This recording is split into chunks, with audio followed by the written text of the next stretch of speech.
Bonjour, c'est Ursule encore. On est le 7 février 2023. Alors, je viens sonner la trompette ce matin encore et je viens proclamer le retour de notre Seigneur Jésus-Christ. Soyons tous bénis, soyons remplis de sa joie, soyons persévérants. Amen. Que le Seigneur bénisse sa parole. Amen. Avec moi ou contre moi, dit le Seigneur. Amen.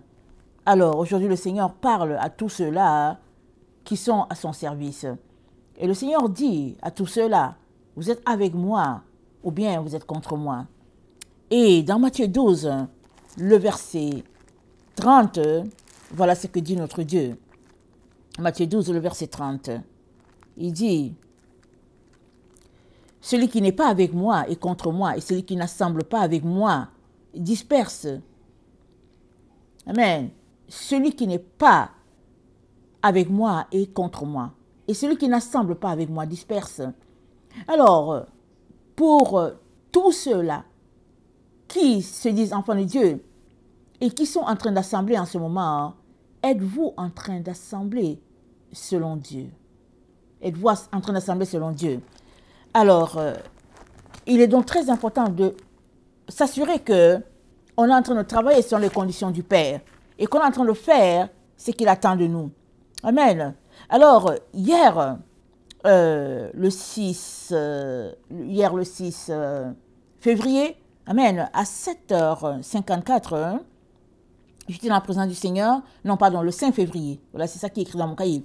Le 5 février, j'étais dans la présence du Seigneur. 7h54, le Seigneur m'a donné cette parole. Il a dit, c'est pour tous ceux-là qui sont en train de prêcher en ce moment. Tous ceux-là qui sont en train de travailler dans ma bergerie en ce moment. Et il dit, je me manifesterai à tous ceux-là qui prêchent la vérité. Et il dit, tous ceux-là qui prêchent, qui enseignent, mais au fait, qui ne font que répandre le mensonge, il dit, ils ne verront pas ma gloire. Ils ne verront pas ma gloire. Mais ceux-là seuls qui prêchent la vérité, il dit, ils verront ma gloire, je me manifesterai à eux. Amen. Et il est donc très important de s'assurer que, oui, on est serviteur de Dieu et qu'on est en train d'assembler selon Dieu. Il y a deux types de serviteurs sur la terre aujourd'hui. Dans le passé, les gens craignaient beaucoup de se mettre à prêcher ou bien à enseigner. Ils s'assuraient avant toute chose que Dieu les avait appelés. Parce que la Bible dit, ils seront jugés sévèrement, ceux-là que Dieu appelle. Ceux-là qui enseignent, ils seront jugés sévèrement. Donc, assure-toi que Dieu t'a appelé. Assure-toi. Alors, je donnais mon témoignage que quand Dieu m'avait dit d'aller en ligne, en tout cas, j'ai longtemps tourné. Parce que, un peu avant que le temps du Seigneur soit là, en ligne, les gens disaient seulement que les femmes n'ont pas le droit de prêcher, de faire quoi que ce soit. Qu'elles n'ont pas le droit de se taire. Déjà que j'étais dans un environnement où c'était mes conditions, se taire, à l'église, partout. Amen. Et là, le Seigneur me dit, va en ligne. C'est là que le Seigneur avait ouvert la porte. Et au moment où je m'apprêtais à faire le mouvement, alors presque toutes les vidéos, c'était que les femmes n'avaient pas le droit d'enseigner. Et en même temps, Dieu était là, il faisait pression. Il me disait, vas-y, vas-y. Alors, ce que j'avais fait, c'est que j'ai commencé à enregistrer mes vidéos. J'ai commencé à les enregistrer. Mais la pression de notre Dieu, ce n'est pas une pression brusque, n'est-ce pas? Dieu venait toujours avec douceur. Et puis, il me demandait toujours de nourrir son peuple tout le temps, tout le temps. Mais je ne vous dis pas comment je me suis retrouvée en ligne. Je ne sais pas, au fait. J'avais accumulé des vidéos, 4 ou 5. Qu'est-ce qui s'est passé? Je ne sais plus. Je sais seulement qu'un jour, j'avais fini mon temps avec le Seigneur. Et de là, je me suis levée et je suis allée downloader les vidéos que j'avais sur ma tablette. Je les ai mis directement en ligne. Et c'est comme ça que ça avait commencé. Alors, j'avais cette peur-là en moi. Déjà de dire, oh, en tout cas, moi, je ne veux pas aller. Et puis au cas où je dis une fausseté, parce que, bon, je ne suis pas si formée que ça. Amen. Et le Seigneur me disait, vas-y.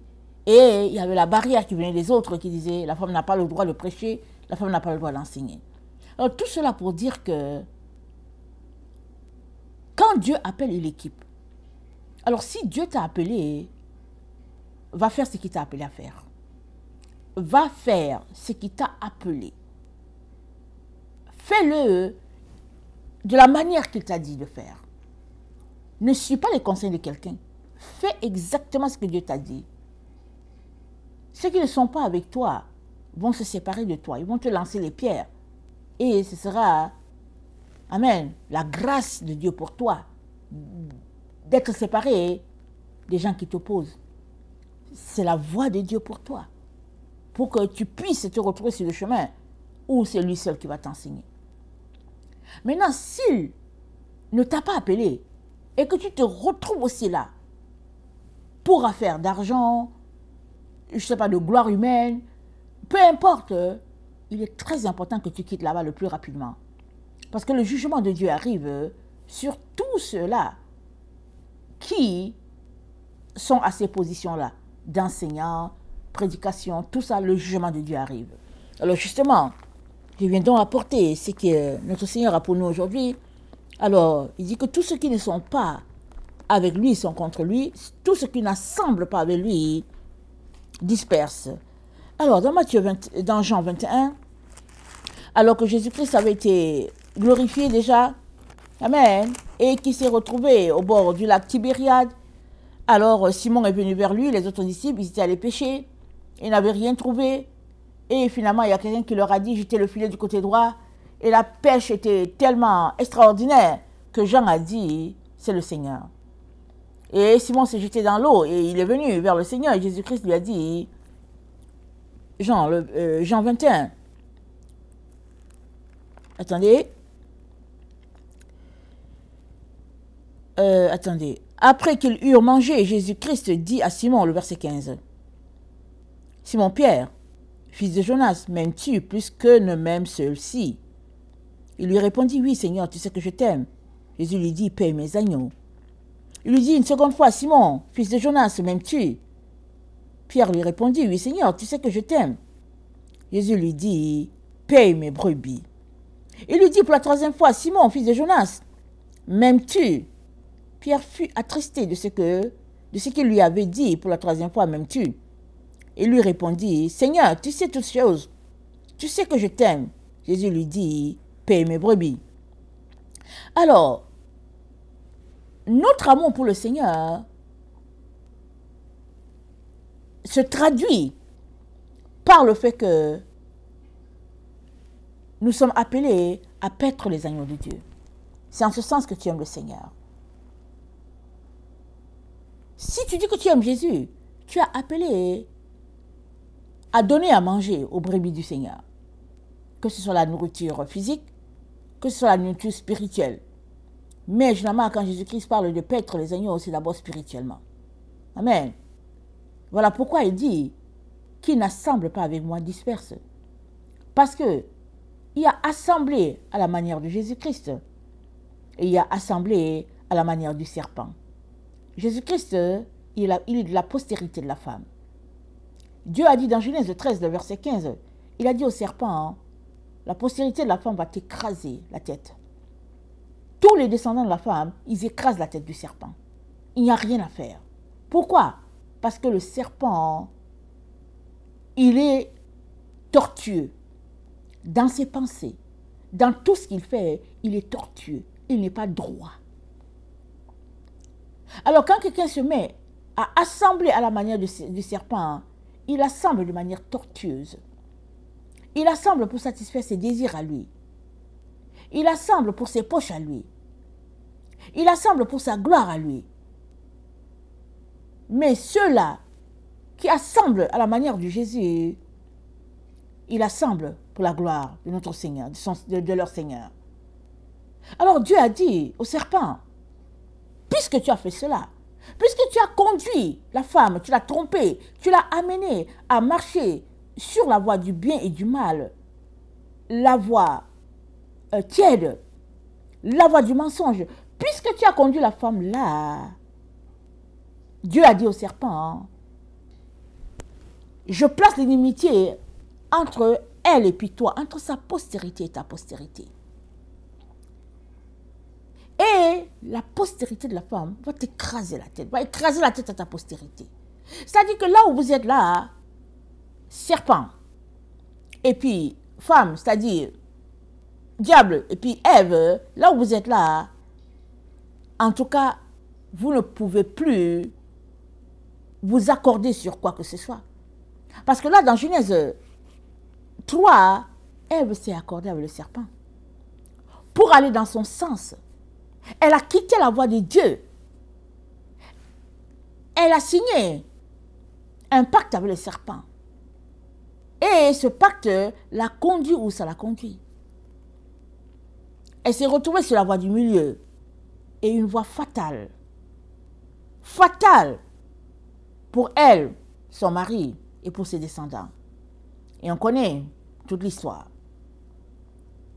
Et Dieu a jugé. Il a regardé, il a jugé. Et il a dit au serpent, je mets inimitié entre toi et la femme. Dieu a mis l'inimitié entre la femme et le serpent, entre la postérité de la femme et la postérité du serpent. Dieu a mis l'inimitié. Donc toi, tu ne peux pas venir rafistoler ce qui a été tranché par Dieu lui-même. Dieu a mis un mur étroit, étanche, entre le serpent et la femme. Maintenant, c'est à toi de voir si tu es descendant de la femme ou si tu es descendant du serpent. Si tu es descendant du serpent, ben, tu vas continuer à faire ce que le serpent fait avec ses enfants. Mi-figue, mi-raisin. Clopin, clopin. Bien, mal. Lumière, ténèbres. Vérité et mensonge. Voilà ce que les enfants du serpent font. Mais si tu es descendant de la femme, tu vas rester sur la voie de la droiture, la voie de l'exactitude, la voie de la rectitude, la voie de l'humiliation, bien sûr. Quand tu es sur cette voie, tu es humilié, tu es bafoué, tu es insulté. Mais tu demeures strict par rapport à la parole de ton Père. Sur cette voie-là, on marche sur les commandements de Dieu, parce que les commandements de Dieu, c'est ça notre lumière. Sur cette voie-là, c'est la loi de Dieu qui dirige les enfants. Alors, Dieu a placé l'inimitié lui-même. Il a dit au serpent, j'ai placé. J'ai tranché, j'ai mis un mur. Alors, toi qui m'écoutes, si tu es un enfant de Dieu, bien entendu, tu es appelé à marcher selon le côté de la femme. Parce que c'est à elle qu'il a été dit que sa descendance va écraser la tête du serpent. Mais si tu dis que tu es enfant de Dieu, mais que tu choisis de marcher sur le serpent, sache que tu seras banni de la face de Dieu.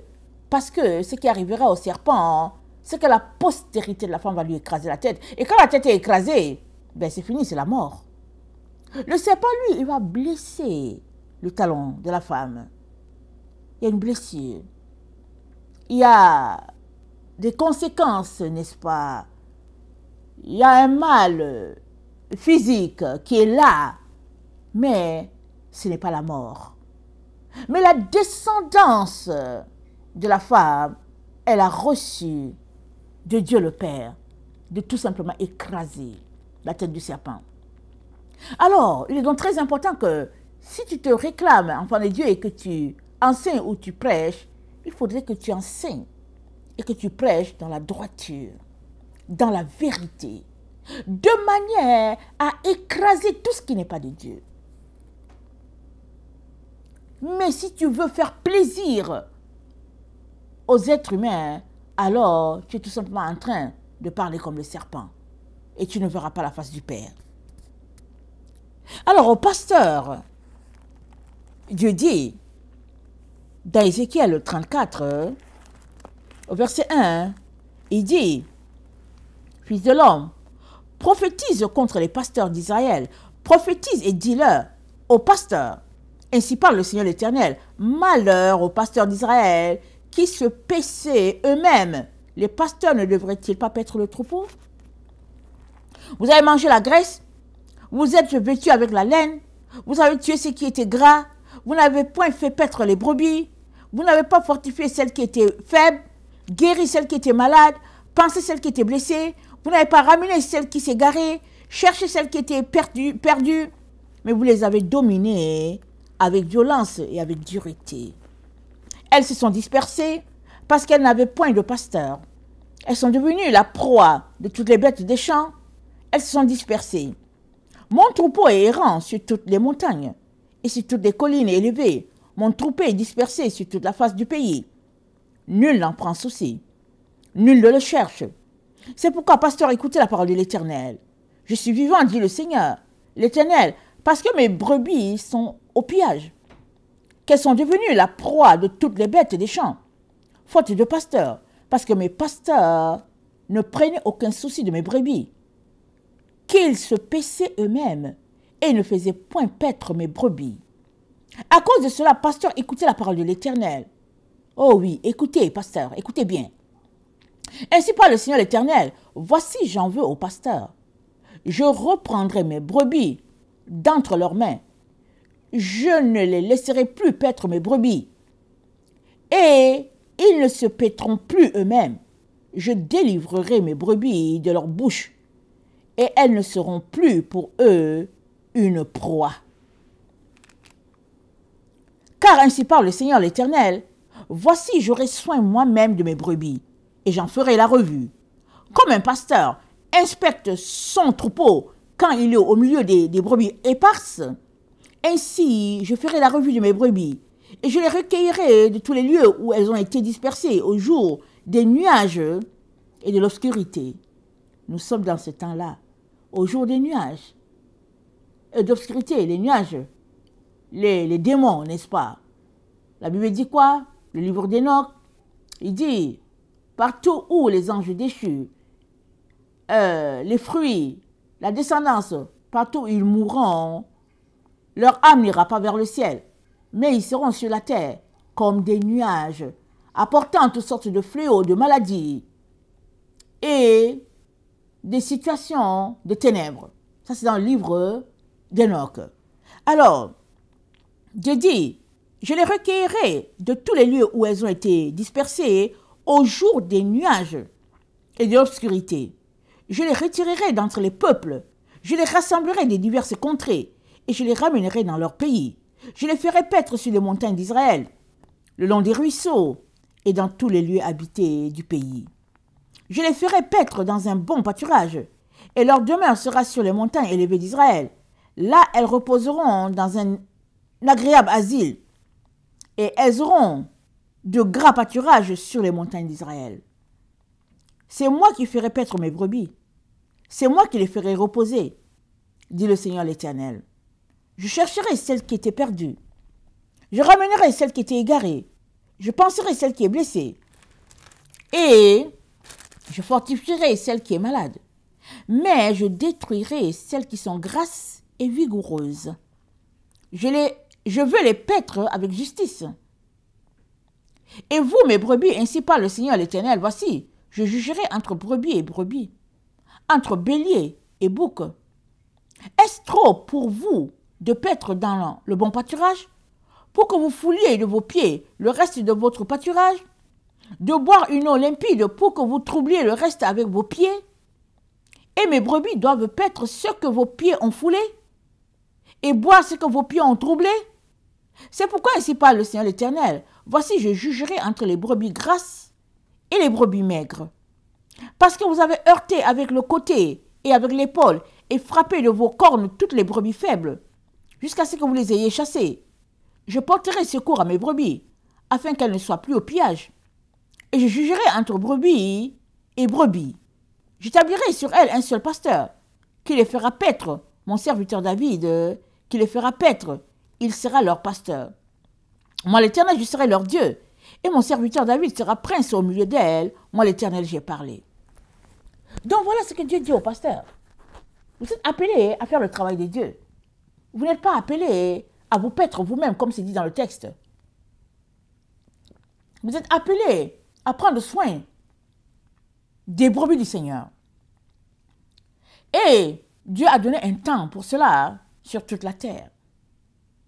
Et maintenant est venu le temps pour Dieu de juger les pasteurs.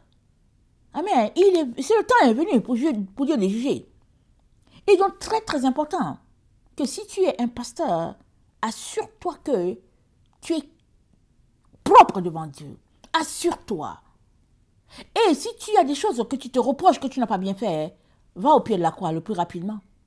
Va t'humilier. Va demander pardon. Demande à Dieu de te donner une autre chance. Crie à Dieu. Vas-y rapidement.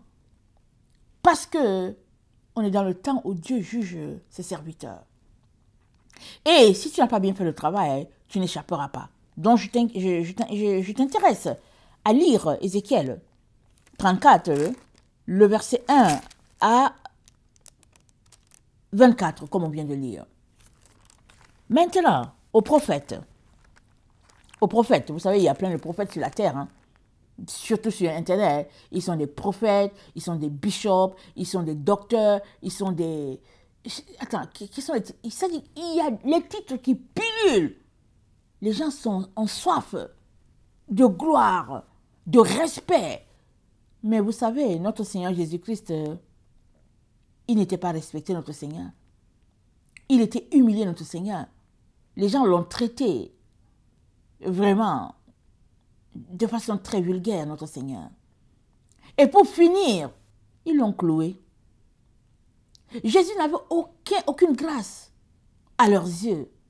Il était méprisé, insulté, et ils ont craché sur lui. Alors qu'on le jugeait, ils ont craché sur lui. Mais quel Dieu se laisse insulter, cracher par sa créature? Quel Dieu? C'est notre Dieu. Le Dieu de l'humilité. Le Dieu qui s'est fait passer pour rien. C'est ça notre Dieu.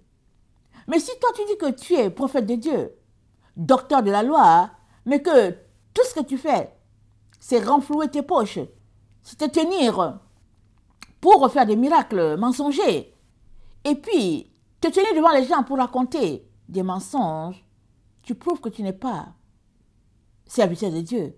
Tu prouves que tu appartiens au diable. Et si tu ne changes pas de camp, si tu ne te répands pas en dévoilant toute la vérité à ton assemblée, en disant que, écoutez, je fais tout cela sous un pouvoir mystique, si tu ne te répands pas, tu périras. Alors à quoi t'aura-t-il servi toute cette gloire-là? À quoi cela t'aura-t-il servi? Un jour, le Seigneur m'a donné un rêve. Il m'a donné un rêve sur un pasteur. Ok? Le pasteur était mort. Ok? Et puis, c'était le temps de la résurrection. Et les gens ressuscitaient par-ci, par-là. Mais le pasteur était collé à la terre. Il n'arrivait pas à ressusciter. C'est-à-dire que ses mains se tendaient. C'est-à-dire qu'il voulait sortir de la terre, mais il était collé à la terre. Il n'arrivait pas à sortir. Mais c'est un pasteur que je ne connais pas. Vous voyez? Alors, je ne le connais pas vraiment. Alors, j'ai dit, Seigneur, mais pourquoi tu me montres ce pasteur-là? Parce que, anyway, il est mort. Et c'est la résurrection.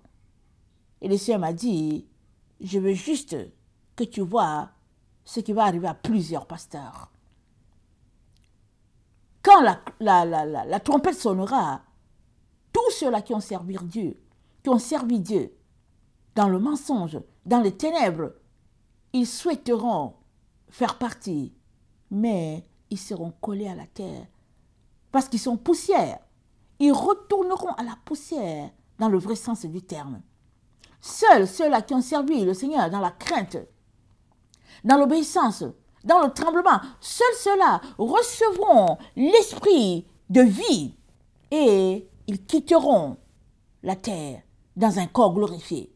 Mais tous ceux-là qui sont appelés pasteurs, mais qui n'ont pas fait leur métier, qui n'ont pas sanctifié le peuple, qui ont marché selon les voies du monde, tous ceux-là, ils seront collés à la terre. Pasteurs, prophètes, apôtres, docteurs, tous ceux-là. Donc, aux prophètes, et apôtres, etc. Jérémie 23. Le Seigneur dit ceci. Le verset 9. Sur les prophètes, mon cœur est brisé au-dedans de moi. Tous mes os tremblent. Je suis comme un homme ivre, comme un homme pris de vin, à cause de l'Éternel et à cause de ses paroles saintes. Car le pays est rempli d'adultère. Le pays est en deuil à cause de la malédiction. Les plaines du désert sont desséchées. Ils courent au mal. Ils n'ont de la force que pour l'iniquité. Prophètes et sacrificateurs sont corrompus. Même dans ma maison, j'ai trouvé leur méchanceté, dit l'Éternel. C'est pourquoi leur chemin sera glissant et ténébreux. Ils seront poussés et tomberont, car je ferai venir sur eux le malheur l'année où je les châtierai, dit l'Éternel. Dans les prophètes de Samarie, j'ai vu de l'extravagance. Ils ont prophétisé par Baal. Ils ont égaré mon peuple d'Israël. Mais dans les prophètes de Jérusalem, j'ai vu des choses horribles. Ils sont adultères, ils marchent dans le mensonge, ils fortifient les mains des méchants, afin qu'aucun ne revienne de sa méchanceté. Ils sont tous à mes yeux comme Sodome, les habitants de Jérusalem comme Gomorrhe. C'est pourquoi ainsi parle l'Éternel des armées sur les prophètes. Voici, je vais les nourrir d'absinthe, et je les ferai boire les eaux empoisonnées. Car c'est par les prophètes de Jérusalem que l'impiété s'est répandue dans tout le pays. Ainsi parle l'Éternel des armées, n'écoutez pas les prophètes et les prophètes qui vous prophétisent. Ils vous entraînent à des choses de néant. Ils disent des visions de leur cœur, et non ce qui vient de la bouche de l'Éternel. Ils disent à ceux qui me méprisent. L'Éternel a dit, vous aurez la paix, et ils disent à ceux qui suivent les penchants de leur cœur, il ne vous arrivera aucun mal. Qui donc a assisté au conseil de l'Éternel pour écouter sa parole? Qui a prêté l'oreille à sa parole? Qui l'a entendue? Voici la tempête de l'Éternel. La fureur éclate, l'orage se précipite. Il fond sur la tête des méchants. La colère de l'Éternel ne se calmera pas jusqu'à ce qu'il ait accompli et exécuté les desseins de son cœur. Vous le comprendrez dans la suite des temps. Je n'ai point envoyé ces prophètes, et ils ont couru. Je ne leur ai point parlé, et ils ont prophétisé. S'ils avaient assisté à mon conseil, ils auraient dû faire entendre mes paroles à mon peuple et les faire revenir de leur mauvaise voie, de la méchanceté de leurs actions. Ne suis-je pas un Dieu que de près, dit l'Éternel, et ne suis-je pas aussi un Dieu de loin? Quelqu'un se tiendra-t-il dans un lieu caché, sans que je le voie, dit l'Éternel? Ne remplis-je pas moi les cieux et la terre, dit l'Éternel? J'ai entendu ce que disent les prophètes, qui prophétisent en mon nom le mensonge disant, j'ai eu un songe, j'ai eu un songe. Jusqu'à quand ces prophètes veulent-ils prophétiser le mensonge? Prophétiser la tromperie de leur cœur.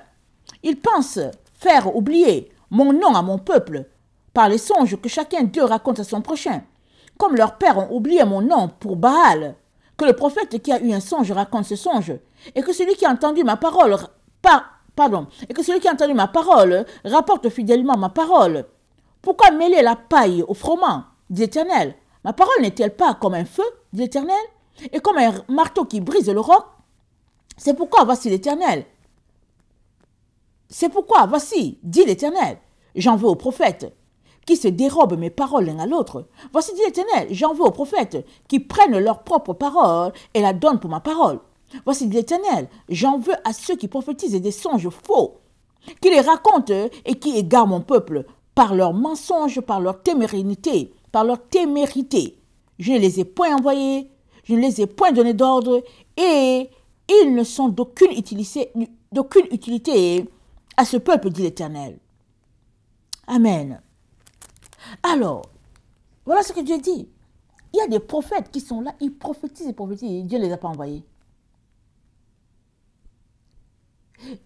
On est dans le temps où Dieu passe en revue ses serviteurs, prophètes, apôtres, docteurs, pasteurs, peu importe.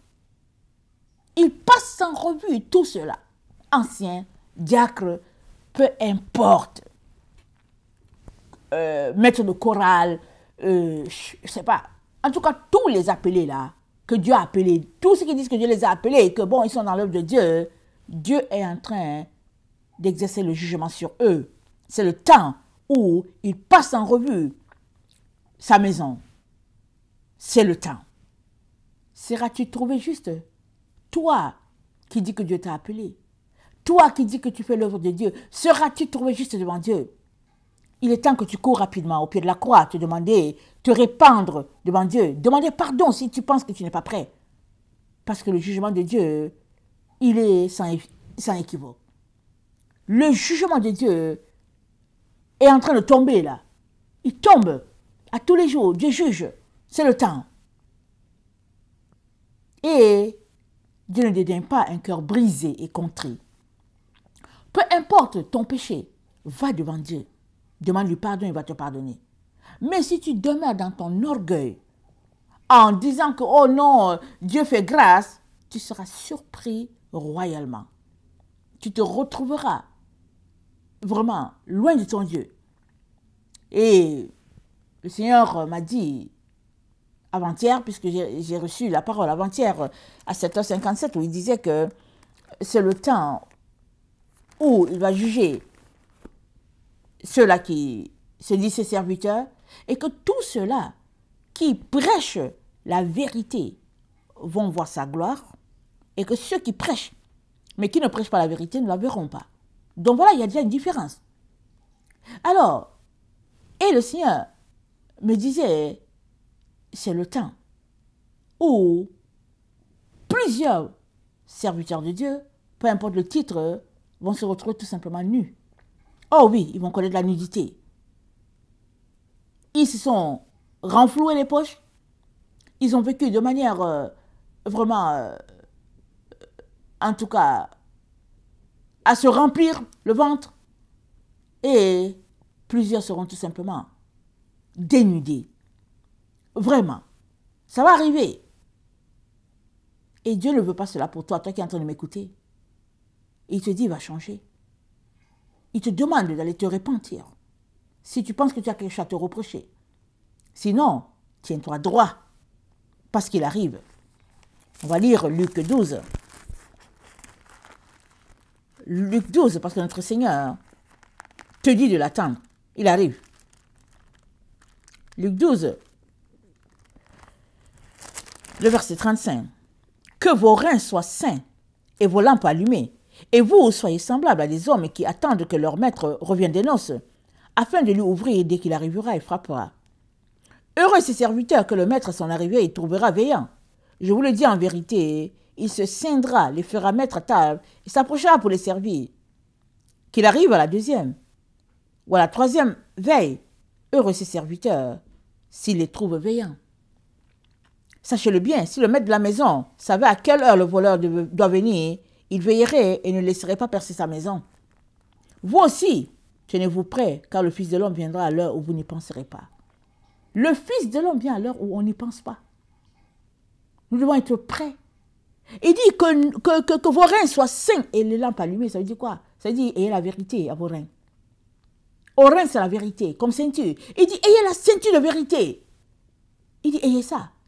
Et il dit soyez éclairés. C'est-à-dire, sois en train de marcher selon la doctrine de Christ. Pas la doctrine fausse là qui est sur la terre. Où on nous a tous éduqués à Laodicée. On nous a shapés, on nous a bien taillés là. Sur le serpent, la doctrine du serpent. On nous a fait aimer le bien et le mal, on est là-dedans, et puis bon, voilà. Mais Jésus-Christ dit non. Non. Dieu a dit ça dès le début, dès la Genèse. Ça a été dit. C'est dit, c'est les enfants de la femme qui vont écraser la tête des enfants du serpent. La tête du serpent sera écrasée par la descendance de la femme. Ce n'est pas le contraire. Donc avant de continuer, ou bien avant de dire que ouais, une femme n'a pas le droit de prêcher ou d'enseigner, une femme n'a pas le droit de parler comme ça, avant de dire ça, assure-toi que toi là qui es en train de dire ça, que tu es en train de marcher sur la parole de Dieu. Parce que Dieu est en train de juger.